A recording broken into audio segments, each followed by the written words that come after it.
another thing that is really making it difficult to find meaning is convenience culture.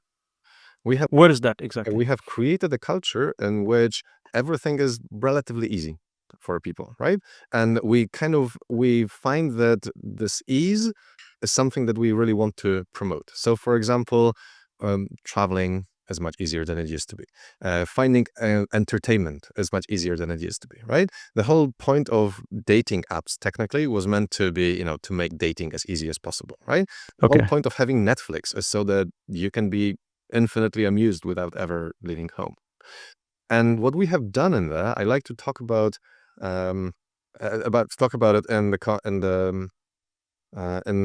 by explaining it as the crashing of the value of dopamine.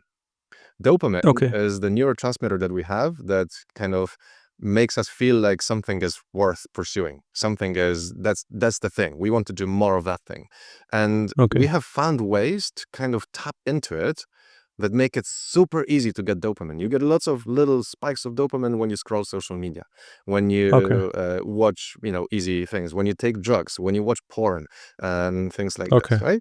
And it used to be that this feeling that we're like really pursuing something that gives meaning to our life, was hard to get.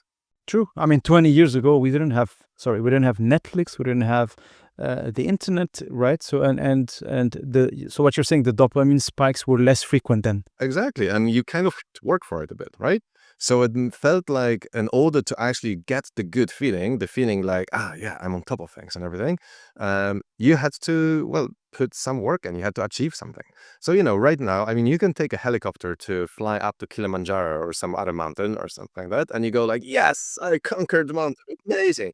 It's not exactly the same as if you, put your boots on and actually walked up, right?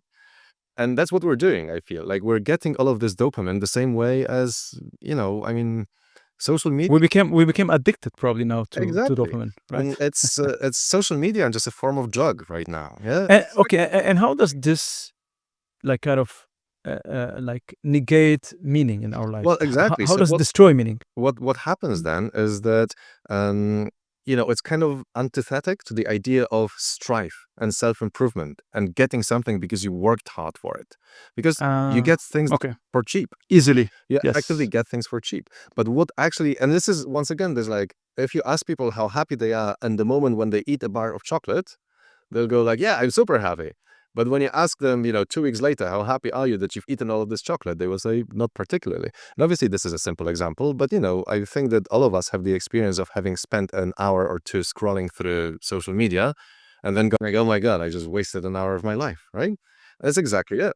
And I think that in those hours, we could have been doing something that would have given meaning to our lives. But we weren't, because this time was taken away by easy dopamine, right? And this is why so many people right now, I think, promoting this idea of intentional strife.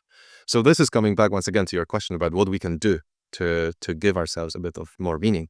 And I think this intentional strife is a fantastic thing to do. So, don't take the escalator, take the stairs.